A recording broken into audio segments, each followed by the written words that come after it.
Hi friends, welcome to David sir polity classes. నేను మీ David sir polity faculty. ఈ మధ్య కాలంలో కరెంట్ ఇష్యూస్గా ఉన్నటువంటి ఒక అంశాన్ని మనం ఇక్కడ చర్చించబోతా ఉన్నాం. దానిని మనము యూసీసీ అని అంటాం.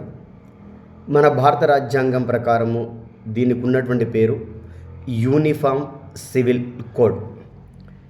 కాంపిటేటివ్ ఎగ్జామ్స్కి ప్రిపేర్ అవుతున్నటువంటి ప్రతి విద్యార్థికి ఈ యూసీసీ యూనిఫామ్ సివిల్ కోడ్ అనే అంశం పైన అవగాహన అనేది తప్పనిసరిగా ఉండాల్సిందే. ఎందుకనంటే మనము ఏ క్వశ్చన్ పేపర్ని చూసినా కూడా ప్రత్యక్షంగానో పరోక్షంగానో దీనిపైన ప్రశ్నలు రావడం అనేది జరుగుతూ ఉంది. చాలామంది విద్యార్థులు చేస్తున్నటువంటి పొరపాటు ఈ అంశానికి సంబంధించి నేను గమనించింది ఏంది అని అంటే, భారత రాజ్యాంగంలో ఏ ఆర్టికల్ ఈ అంశాన్ని గురించి వివరిస్తుంది చదువుతారు, ఏ రాష్ట్ర ప్రభుత్వాలు చేస్తున్న ఈ చట్టాలు అనే అంశాన్ని చదువుతారు అంతే. కానీ ఎగ్జామినర్ ఒకవేళ మనకు ఈ అంశానికి సంబంధించి చారిత్రకమైనటువంటి నేపథ్యము నుండి ప్రస్తుతం వరకు ఉన్న అంశాలను ఆధారంగా చేసుకొని ఒకవేళ ప్రశ్న అడిగినాడనుకోండి, మనము మార్కులను కోల్పోవాల్సిన అవసరం అనేది ఏర్పడతా ఉంది. కాంపిటేటివ్ ఎగ్జామ్స్కి ప్రిపేర్ అవుతున్నటువంటి ప్రతి విద్యార్థి కూడా ప్రతి అంశానికి సంబంధించిన చారిత్రకమైనటువంటి నేపథ్యం నుండి మొదలు పెడితే ప్రస్తుతము ఈ రోజు వరకు జరిగినటువంటి అంశం వరకు క్లారిటీగా క్లియర్గా తెలుసుకొని ఉండాల్సిందే. అందుకే ఈ రోజున మనము ఈ యూనిఫామ్ సివిల్ కోడ్ యొక్క చారిత్రకమైన నేపథ్యము నుండి మొదలు పెడితే ఈ రోజు వరకు ఏమి జరిగింది అన్న అంశాన్ని గురించి చర్చించుకుందాం. వీడియోను చూసేటటువంటి విద్యార్థులందరూ సబ్స్క్రైబ్ చేసుకోండి. వీలైతే మీ స్నేహితులకు ఈ వీడియోని ఫార్వర్డ్ చేయండి. సాధ్యమైనంత మటుకు నోట్స్ మాత్రము రాసుకోవడానికి ప్రయత్నం అనేది చేయండి. ఎందుకంటే ఏ సక్సెసర్ని చూసినా కూడా మనము సొంత నోట్స్ రాసుకున్నాను అని చెప్తూ ఉంటాడు. మీరు కూడా సొంత నోట్స్ రాసుకుంటే సక్సెస్ రేటు ఎక్కువగా ఉండే అవకాశం అనేది ఉంది. మరి ఇప్పుడు మనము చదవబోతున్నటువంటి అంశం ఏంటంటే యూసీసీ, దీన్ని యూనిఫామ్ సివిల్ కోడ్ అంటారు. ఈ అంశానికి సంబంధించి మన భారత రాజ్యాంగంలో డిపిఎస్పి అంటే directive principles of state policies, ఆదేశిక సూత్రాలలో ఆధారంగా రాయబడ్డది.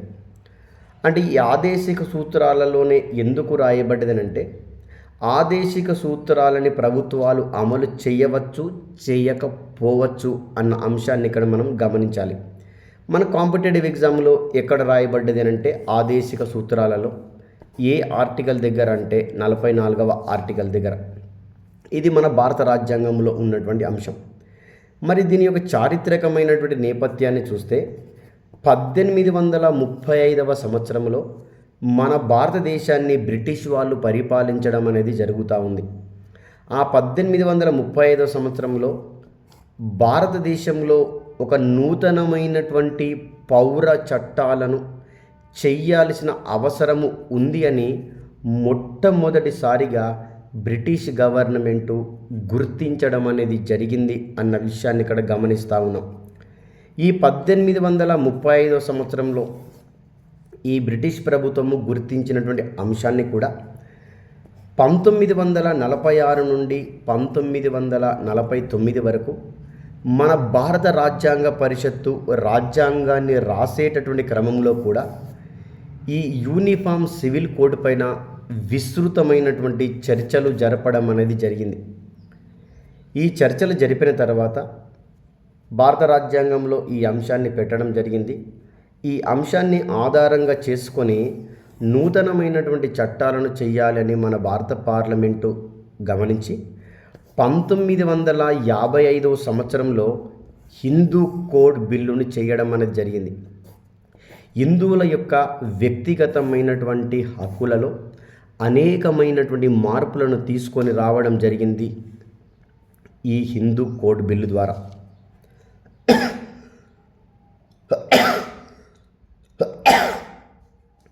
దాని తర్వాత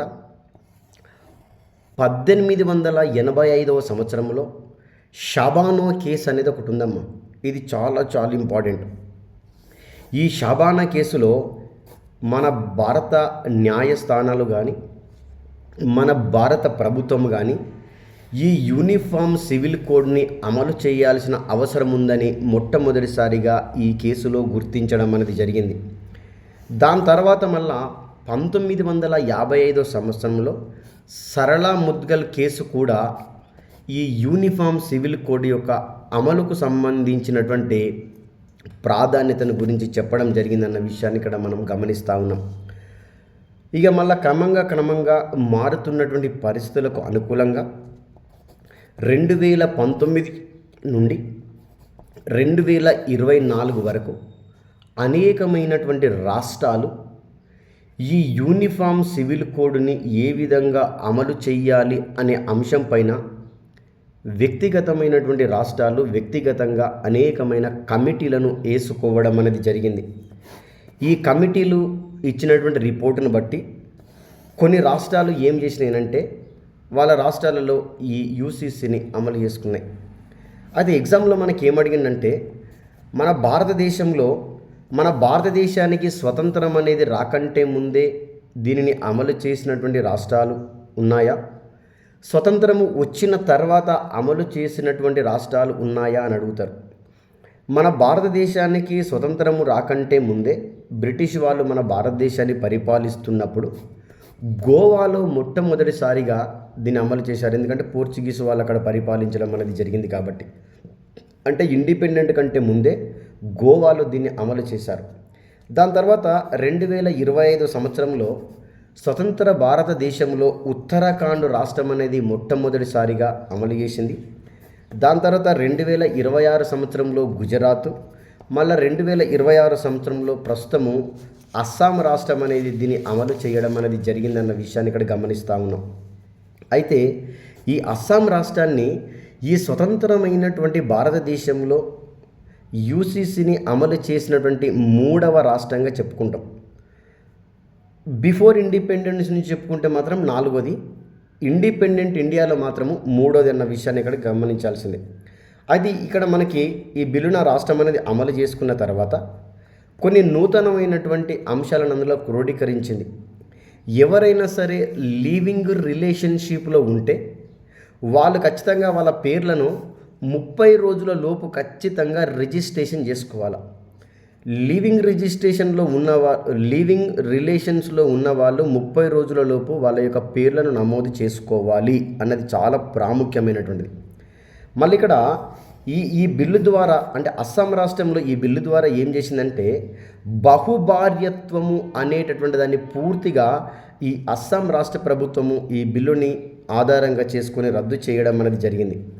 అయితే ఈ పాలిగామి అంటారు బహుభార్యత్వాన్ని, రద్దు చేసింది. కానీ ట్రైబల్స్ ఎవరైతే ఎస్టీలు ఉంటారో ఈ ఎస్టీలకు ఈ బిల్లు కొన్ని విషయాలలో వర్తించదు అని చెప్పింది. అంటే బహుభార్యత్వం విషయంలో ఎగ్జాంపుల్, ఈ మన భారతదేశంలో ఉన్నటువంటి ఈ ట్రైబల్స్ని ఒకవేళ మనం గమనించినట్లయితే ఈ ట్రైబల్స్ గురించి భారత రాజ్యాంగంలో ఎక్కడుంది? 5వ షెడ్యూల్ మరియు 6వ షెడ్యూల్ ట్రైబల్స్ గురించి తెలియజేస్తూ ఉంటుంది. వాళ్ళకు ప్రత్యేకమైన ఆచారాలు సాంప్రదాయాలు ఉంటాయి. కాబట్టి ఈ బహుభార్యత్వం అనేటటువంటి అంశం నుండి అస్సాం రాష్ట్ర ప్రభుత్వము ఈ ఎస్టీలను మినహాయించింది అన్న విషయాన్ని ఇక్కడ మీరు ఖచ్చితంగా గుర్తుంచుకోవాలి. ఇంకొక అంశం ఏంటంటే ఎవరైనా సరే పెళ్లి చేసుకుంటే అస్సాం రాష్ట్రంలో ఈ బిల్లు ఆధారంగా 60 రోజుల లోపు ఖచ్చితంగా వాళ్ళ పెళ్ళిని రిజిస్ట్రేషన్ అనేది చేయించాలట. ఏం చేయించాలంటే ఖచ్చితంగా రిజిస్ట్రేషన్ చేయించాలి. ఇది ఆ అస్సాం రాష్ట్రంలో వచ్చినటువంటి కొన్ని ప్రధానమైనటువంటి మార్పులు. ఇంకా మన భారత రాజ్యాంగానికి సంబంధించి ఒకవేళ ఈ అంశాన్ని గమనించినట్లయితే ఈ యూసీసీకి సంబంధించినటువంటి విషయాలన్నీ కూడా మన భారత రాజ్యాంగంలో 7వ షెడ్యూల్లో మనకి ఉమ్మడి జాబితాలో క్రోడీకరించడం అనేది జరిగింది అన్న విషయాన్ని ఇక్కడ మీరు గమనించాలి. ఈ ఉమ్మడి జాబితాలోనే ఎందుకు పెట్టినారు అంటే ఈ ఉమ్మడి పౌరసత్వము అనేది ఏదైతే ఉందో, లేదా ఉమ్మడి పౌరస్మృతి పౌరసత్వము కాదు, ఉమ్మడి పౌరస్మృతి, ఈ యూసీసీ యూనిఫామ్ సివిల్ కోడ్ అనేటువంటి అంశం ఏదైతే ఉందో అది ఉమ్మడి జాబితాలో ఉంది. ఈ ఉమ్మడి జాబితాలో ఉన్నటువంటి అంశాలపైన కేంద్ర ప్రభుత్వము రాష్ట్ర ప్రభుత్వము రెండు కూడా ఏం చేయొచ్చంటే చట్టాలను చేయడం అనేటువంటి జరుగుతూ ఉంది. ఇవి ప్రస్తుతము యూసీసీకి సంబంధించినటువంటి అప్డేట్ అంశాలు. చారిత్రక నేపథ్యం నుండి ఈ రోజు వరకు జరిగినటువంటి అంశాలన్నిటినీ క్రోడీకరించి చదువుకున్నట్లయితే మీరు ఈజీగా మంచి మార్కులు సంపాదించుకోవడానికి అవకాశం అనేది ఉంటుంది. ఇలాగనే పాలిటీ క్లాసెస్ గురించి ఇంకా ఎక్కువ ఇన్ఫర్మేషన్ తెలుసుకోవాలనుకుంటుంటే డేవిడ్ సార్ పాలిటీ క్లాసెస్ అనే యాప్ని డౌన్లోడ్ చేసుకోండి, క్లాసెస్ వినండి. ద సేమ్ టైం చాప్టర్ వైజ్గా డేవిడ్ సార్ పాలిటీ క్లాసెస్ అనే యాప్లో టెస్ట్ సిరీస్ కూడా ఉంది. ఆ టెస్ట్ సిరీస్ని కూడా మీరు రాసినట్లయితే ఎగ్జామ్లో ఎక్కువ మార్కులు సంపాదించడానికి అవకాశం అనేది ఉంది. మన ఛానల్ని సబ్స్క్రైబ్ చేసుకోండి, యాప్ని డౌన్లోడ్ చేసుకోండి, మీ స్నేహితులకు తెలియజేయండి. All the best my dear students.